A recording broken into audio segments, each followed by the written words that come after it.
Friends, welcome to D3 channel. இன்னைக்கு சூப்பரான டேஸ்ட்ல அட் த சேம் டைம் ரொம்ப சிம்பிளா சூப்பரா தக்காளி சாதம் வந்து பண்ணலாங்க. அதுக்கு சைடிஷா நான் வந்து வாழைத்துண்டு கருவாடு வந்து பொரிச்சு வச்சிருக்கேங்க. இது சூப்பரா இருக்குங்க. வாங்க வீடியோக்குள்ள போலாம். ஃபர்ஸ்ட் வந்து நம்ம தக்காளி சாதத்துக்கு வந்து கரம் மசாலா பார்த்துடலாங்க. கரம் மசாலா வந்து பிரியாணி இலை வந்து 2 இலை எடுத்து வச்சுருக்கேங்க. அதோட வந்து அன்னாச்சி பூ வந்து 1 எடுத்து அதை சின்ன சின்ன பீஸாக கட் பண்ணி வச்சுருக்கேங்க. அதோட வந்து பட்டை வந்து ஒரு பெரிய பட்டை எடுத்து அதையும் சின்ன சின்னதாக கட் பண்ணி வச்சுருக்கேன். நெக்ஸ்ட் வந்து கிராம்பு வந்து ஒரு 5-6 கிராம்பு எடுத்திருக்கேங்க. கொஞ்சம் சோம்பு எடுத்திருக்கேன். இதை நம்ம ஃபஸ்ட்டு வந்து தாளிச்சிடலாம். ஆல்ரெடி கடாயில் வந்து நான் எண்ணெய் ஊற்றி வச்சுருக்கேங்க. எண்ணெய் காஞ்சோனையும் இதை வந்து போட்டுடலாம். போட்டு நல்லா வந்து லோ ஃப்ளேம்லேயே வச்சு நல்லா எண்ணெயிலே இது பண்ணிக்கோங்க. நெக்ஸ்ட் கருவேப்பிலை போட்டுடலாங்க. கருவேப்பிலை வந்து நான் ஒரு 2 இனுக்கு எடுத்திருக்கேங்க. அதை வந்து நம்ம போட்டுடலாம்.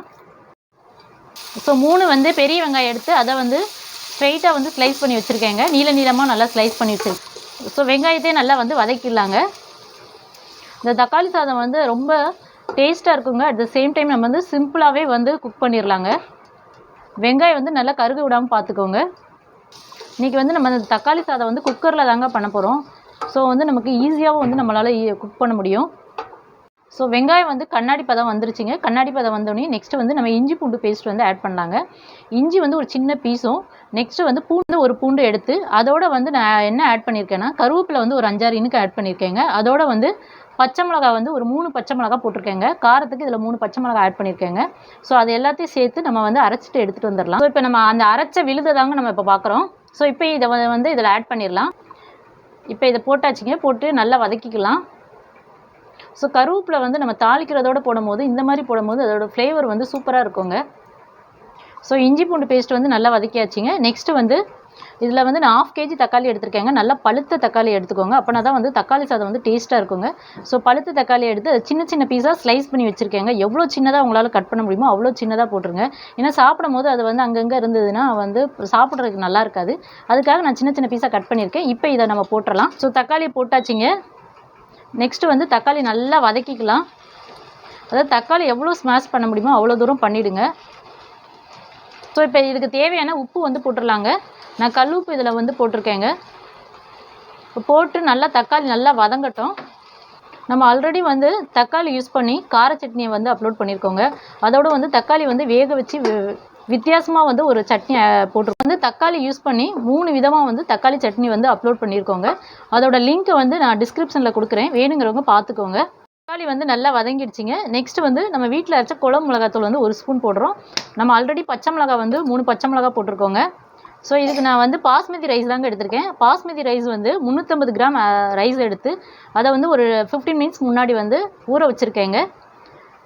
ஸோ 350 கிராமுக்கு நான் வந்து 1/2 கிலோ வந்து தக்காளி எடுத்திருக்கேங்க. சப்போஸ் உங்களுக்கு வந்து தக்காளி சாதம் வந்து கொஞ்சம் புளிப்பாக வேணும்னு நினச்சிங்கன்னா இன்னும் கொஞ்சம் வந்து தக்காளி ஆட் பண்ணிக்கோங்க.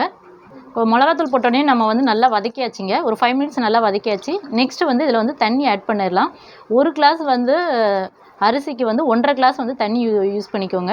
இதில் வந்து நான் பாஸ்மதி ரைஸ்னால 1க்கு 1.5. சப்போஸ் நீங்கள் வந்து சாப்பாட்டு ரைஸ் எடுத்துக்கிட்டிங்கன்னா 1க்கு 2 யூஸ் பண்ணிக்கோங்க. அதே மாதிரி அது செய்கிறதுக்கு முன்னாடியே ஒரு 1/2 அன் ஹவர் நல்லா வந்து ஊற வச்சுருங்க. அப்போனா தான் வந்து நமக்கு சாதம் வந்து சாஃப்டாக இருக்குங்க. இப்போ வந்து தண்ணி வந்து நல்லா கொதிக்கட்டுங்க. கொதிச்சோடனே நம்ம வந்து அரிசி போடலாங்க.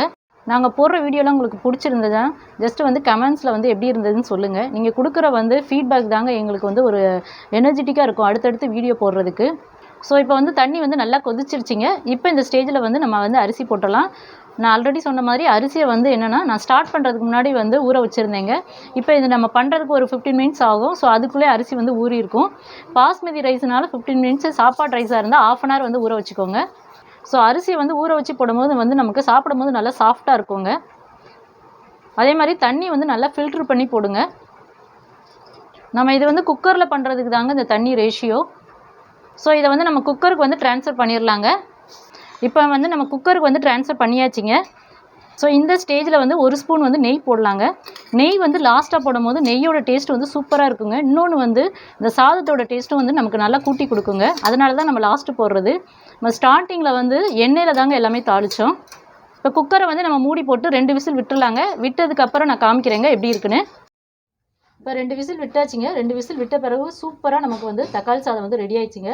எவ்வளோ சூப்பராக வந்திருக்கு பாருங்கள். நல்லா பொலப்பொலன்னு வந்திருக்கு. ஸோ அரிசி வந்து எப்படி உலையாமல் வந்து அப்படியே நெட்டாக இருக்குது பாருங்கள். சூப்பராக வந்திருக்குங்க.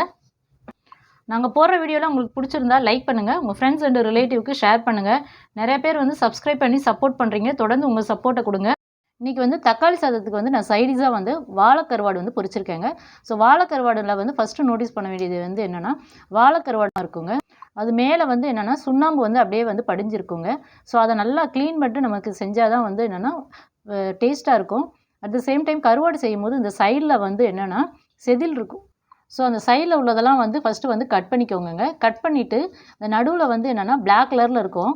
அதை வந்து லைட்டாக கை வச்சு எடுத்திங்கனாலே வந்து ஈஸியாக வந்துடுங்க. ஸோ அதை எடுத்துட்டு ஒரு 5 மினிட்ஸ் வந்து தண்ணியில் வந்து நல்லா வந்து கட் பண்ணிட்டு ஊற வச்சுருங்க. ஊற வைக்கும் போது என்ன ஆகும்னா, அந்த மேலே உள்ள வந்து ஒயிட்டாக இருக்கும் பார்த்தீங்களா, அந்த சுண்ணாம்பு படிஞ்சிருக்கோம்ல, அதெல்லாம் வந்து நல்லா ஊறிடுங்க. அதுக்கப்புறம் வந்து ஒரு செங்கல்லையோ இல்லை வந்து ஒரு கல்லுலேயே போட்டு லைட்டாக உரச்சினிங்கனாலே அதில் உள்ளதில் எல்லாமே வெளியில் உள்ளதெல்லாம் வந்துடுங்க.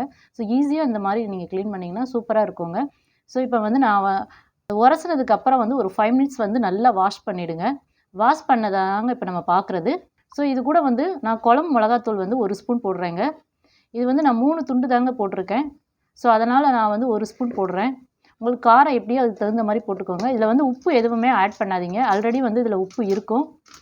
ஸோ இதை மட்டும் வந்து இது ரொம்ப சிம்பிளாக இருக்கும். ஆனால் டேஸ்ட்டு சூப்பராக இருக்குங்க. ஜஸ்ட்டு வந்து நீங்கள் டீ குடிச்சிக்கிட்டே வந்து சைட் பை சைடாக செஞ்சிங்கன்னா கூட ஈஸியாக வந்து நீங்கள் செஞ்சிடலாங்க. ஸோ மிளகாத்தூள் போட்டு நல்லா மிக்ஸ் பண்ணியாச்சுங்க.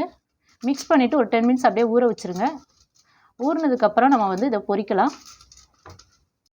ஸோ கருவாடு வந்து நம்ம தோசைக்கல்ல தாங்க பொரிக்க போகிறோம். அதுக்காக ஃபஸ்ட்டு நான் தோசைக்கல் வந்து நல்லா காய வச்சுருக்கேங்க. காய வச்சுட்டு கொஞ்சம் எண்ணெய் ஊற்றிட்டு நம்ம கருவாடு போட்டுடலாம். இப்போ நம்ம வந்து கருவாடு வந்து போட்டாச்சுங்க. நல்லா அது வெந்ததுக்கப்புறம் திருப்பி விடலாங்க. ஸோ கருவாடு நம்ம வந்து எல்லாத்தையுமே பொரித்து எடுத்துகிட்டு வந்தாச்சுங்க. எவ்வளோ சூப்பராக இருக்குது பாருங்கள். ஸோ நல்லா கிறிஸ்பியாக இருக்குங்க. சப்போஸ் நீங்கள் வந்து எண்ணெயில் பொரிக்கிறதா இருந்தாலும் எண்ணெயில் வந்து இது சேம் இதை வந்து எண்ணெயில் போட்டு பொரிச்சிங்கனாலும் ரொம்ப டேஸ்ட்டாக இருக்குங்க. நான் இது வந்து தக்காளி சாதத்துக்கு தாங்க சைடிஷாக பண்ணியிருக்கேன். நீங்கள் வந்து காரக்குழம்பு, சாம்பார் சாதம், ரச சாதம் எல்லாத்துக்குமே இது சூப்பராக இருக்குங்க. ஸோ இந்த தக்காளி சாதத்துக்கு வாழைக்கருவாடு வந்து சான்ஸே இல்லைங்க. அவ்வளோ டேஸ்ட்டாக இருக்குங்க. இதுக்கு சைடிஷாக வச்சு சாப்பிட்டிங்களா? நீங்களும் சாப்பிட்டு பார்த்து எப்படி இருக்குன்னு சொல்லி கமெண்ட்ஸில் வந்து சொல்லுங்கள். Thank you so